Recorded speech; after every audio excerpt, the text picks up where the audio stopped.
Let's go out now to Chester County, Pennsylvania. Fox 29 Philadelphia reporter Chris O'Connell joins me with an update on the manhunt for convicted murderer Danelo Cavalcante.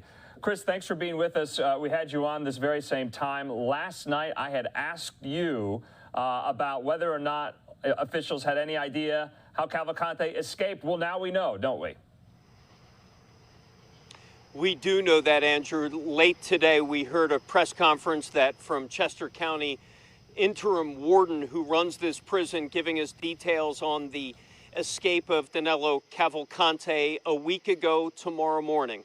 It was that morning he was out on the prison exercise yard, and at some point he was able to climb up a wall, parkour style, like backwards with his hands and his feet, up a wall, over some razor wire, over another wall, and out onto the streets over the walls of the Chester County prison, and he's been on the lam ever since. A 34-year-old Brazilian national is convicted of killing his ex-girlfriend a week before he escaped, and now desperate, most likely dirty and tired, he is still on the lam. You see behind me, we are on Baltimore Pike. This is just inside the search zone on Creek Road. Again, this is about, for those out, this is about a half hour, 40 minutes outside the city of Philadelphia.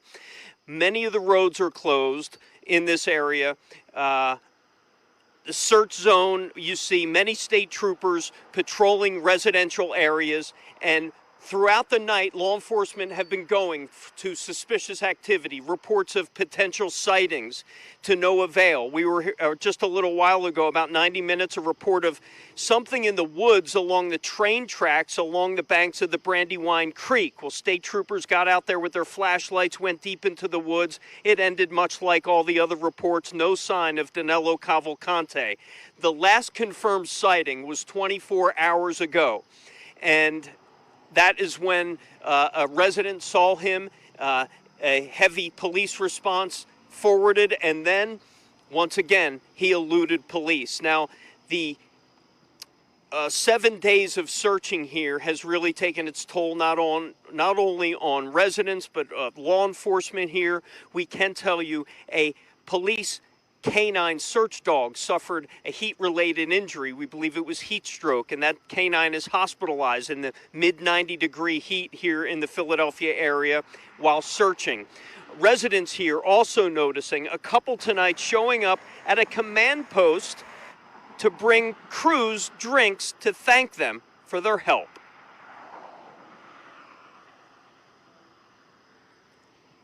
Why'd you come out? Because they won't let us volunteer. It's the least I could do. Yeah. I really want to jump in the river with my canoe and find him myself, but they probably don't want us getting in the way. We want to help, but we can't. So it's super hot. It was a holiday weekend. These guys are working their tails off. The least we could do is buy some Gatorade. As we bring you back out here live, once again, we are a week long into this manhunt, continues in these residential neighborhoods in heavily wooded areas off of near the Brandywine battlefield.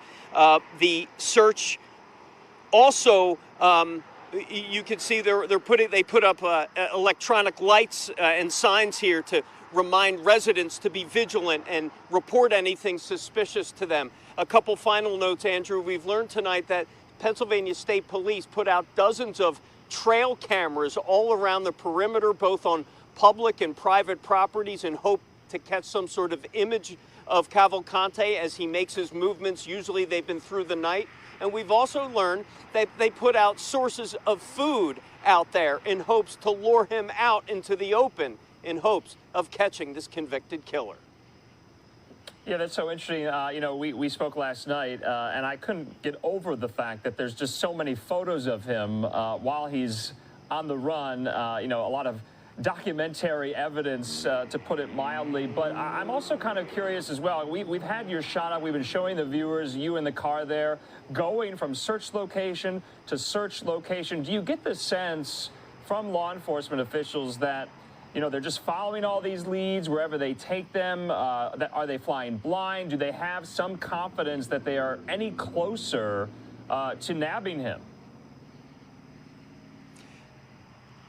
Yeah, I just don't know. Yesterday, a day before, I would have thought a little bit differently. They were very confident that they were close, that they were closing in on him. They were saying he's getting desperate, he's getting stressed. Well, now it may be the other way around. I know that I talked to law enforcement. They are getting frustrated, they are getting stressed, and you have to wonder how much of manpower they can keep this up. We are talking manpower from across the state and other states as well. You just can't keep up that kind of manpower for a search like this for ongoing. So that at some point has to become a concern. Yeah, and Chris, so where he is right now remains to be seen. Yeah, Chris, just lastly too, you spoke with that couple there that they want to, help, they want to volunteer, they want to give, water and food to all of these law enforcement that have descended there on Chester County. But do you also get the sense that a lot of these residents have had their lives upended by this search? I mean, schools are closed. It seems like that couple you spoke with are kind of enjoying the spectacle, maybe? I don't want to put words in their mouth, but it is something you don't see every day in your community. I talked to them. They are not by any stretch enjoying this at all. This is a very tense, a very anxious time for these people. 1 or 2 days, they live near a prison, so they understand the risks. Once that siren goes off, they know what happens. But this is much different than anything else they've ever had to deal with. There are many, it's been on a week of sleepless nights, and out of the blue you see law enforcement with night goggles and tactical gear going through your front and backyards in the middle of the night. Yeah. That is unnerving. So people here are just ready for this thing to be over. All right, Chris O'Connell there live for us in Chester County. We do appreciate your reporting, Chris. Thanks so much. Talk again. Thanks, Andrew. Okay, I want to put up a tweet that we got from Chris O'Connell earlier today with some more details. Of course, Chris there reported to us law enforcement canine suffered a heat-related injury during the search and is hospitalized. Well, we also know that there was that confirmed sighting of Cavalcante on Chandler Road in Pennsbury Township last night, and now we know the reward for capture has increased to $20,000. I want to also put this up from the Pennsylvania State Police as well with these photos here. They say the reward total for information that leads to the capture of Danelo Cavalcante has been increased to $20,000. Call 911 immediately with any sightings or suspicious activity. He's believed to be in the perimeter of routes 926 and 52, Hillendale Road and Creek Road. In the meantime, let's continue listening in to that update we got today from Pennsylvania State Police, from Chester County officials. We heard there from the acting warden of the correctional facility who released that video of Cavalcante's escape from the facility. Now we're going to hear from some more of these law enforcement officials about how the search is going. Let's listen. Last evening, we had another sighting of Cavalcante by a resident in the area of Chandler Road, Pennsbury Township. Teams searched the area for hours, but were unable to locate him. An issue we did experience during that search illustrates some of the challenges our people are dealing with. In spite of precautions, one of our tactical search dogs suffered a heat-related and emergency and remains hospitalized today. We are hopeful that he will eventually make a full recovery. As a result of that reported sighting, residents likely observed a significant increase in police activity. We did have a reverse 911 message sent out during the incident in an effort to inform residents of the issue. Additionally, as a result of that activity, we slightly expanded the eastern edge of our perimeter to include Creek Road. The district attorney and I have continued a regular dialogue with school districts in the area, updating them with changes in our operations that might impact schools. As this operation unfolded late last night, the Unionville, Chadds Ford, and Kennett Consolidated School Districts made a decision to close schools. We continue to use hundreds of state, local, and federal law enforcement officers, canines, aviation assets, and various types of technology in an effort to keep the community safe and to bring this to as swift of a conclusion as possible. Excuse me. We continue to increase the number of personnel assigned as conditions dictate. Residents can expect to continue to see large numbers of law enforcement officers in their communities and traveling to and from assigned locations. We continue to ask for the public's help by familiarizing themselves with the photograph and description of Cavalcante, to check security cameras they have, and to call us immediately if they believe they may have seen Cavalcante. Again, we ask residents to please secure homes, outbuildings, and vehicles. Cavalcante has clearly already obtained some clothing and unknown other supplies, and we want to minimize any opportunity to obtain anything more. It is important that we keep pressure on him as we continue the hunt. I am also announcing that Pennsylvania Crime Stoppers has offered up to a $10,000 reward for information leading to the capture of Cavalcante. This brings the reward total to $20,000.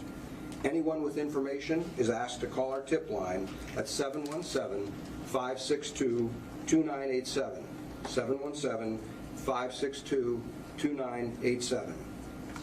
Lastly, I want to recognize and thank the community for all of their support through this trying time in their lives. I and all of us working this manhunt understand the tremendous stress this puts on families and even businesses.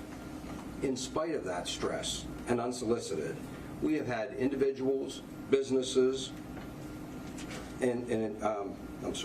scouting, church, and other organizations show up at our command post with cases of water, food, and well wishes for all of our people.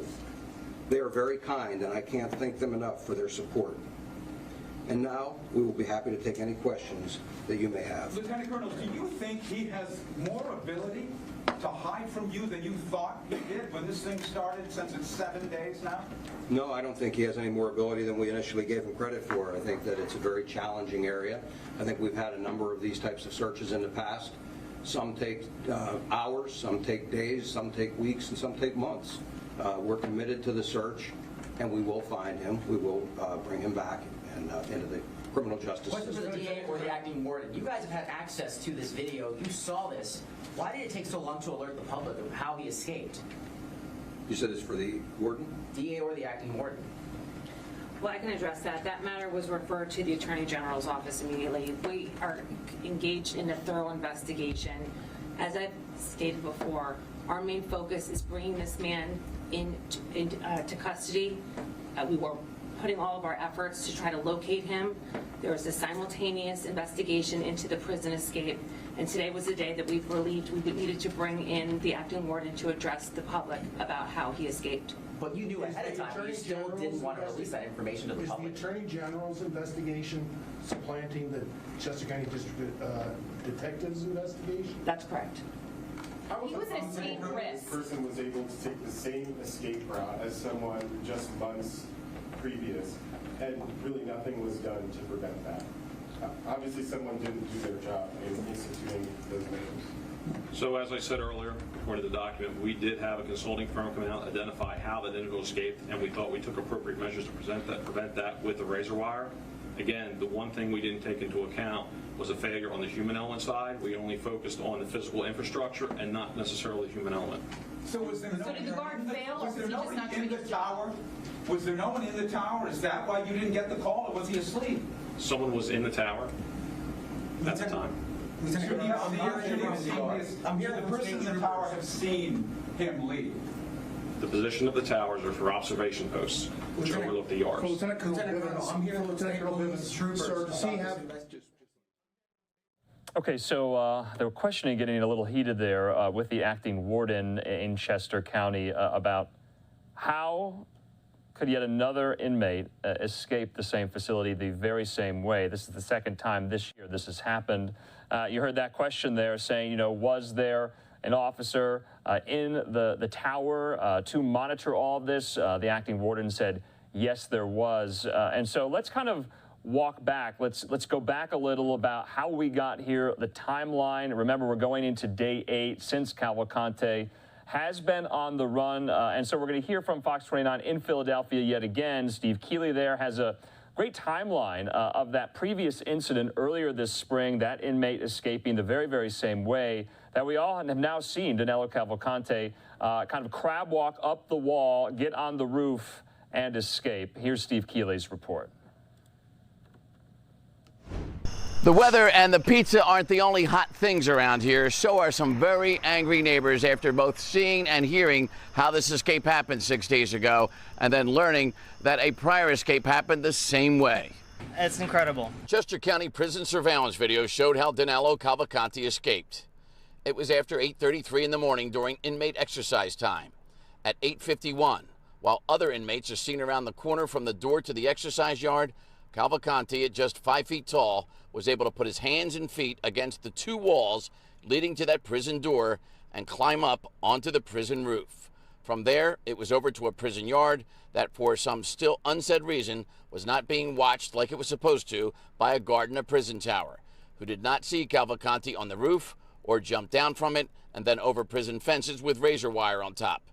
Prison officials realized an inmate was missing at 9:45, and at 9:50 the prison was put on lockdown. 10 minutes later, the public escape siren sounded and the 911 call center notified. On May 19th, another inmate had also got up on the roof the same way. But that time, the tower guard did spot him, and the inmate was caught within 5 minutes. And then after that, extra security measures were added. In the escape of Cavalcante, the tower officer did not observe nor report the escape. The escape was discovered as part of the inmate counts that occurs when inmates come in from the exercise yard. While we believe the security measures we had in place were sufficient, they've proven otherwise, and we move quickly to enhance our security measures. Near where so many roads are blocked off, the crust is rising, but business is falling off here at Lenape Pizza. The tables are empty, as getting here to eat dinner isn't as easy as it was before a killer escaped the prison a mile away. And as the escape surveillance started to be seen on their phones and televisions, the prison's neighbors were not so happy to hear a prior escape had happened the same way just on May 19th, and somehow not prevented from happening again. Somebody in the prison must have known, and someone in the prison must have not done anything and turned ahead. They let it happen again and again. Is this worse than embarrassing for the prison? It should be. They should be ashamed of themselves. It can't happen again. It cannot happen. Parents around here now say life is just day to day as this search goes on. They go to bed each night hearing, yes, schools are open tomorrow, then learning at a 5 a.m. alert, nope, schools are closed again today as a precaution. So they have another day of being both babysitter and lookout for a kid-sized killer. In Westchester, Steve Keeley, Fox 29 News. You're good, I'm good. All right, we do thank Steve Keeley there from Fox 29 in Philadelphia.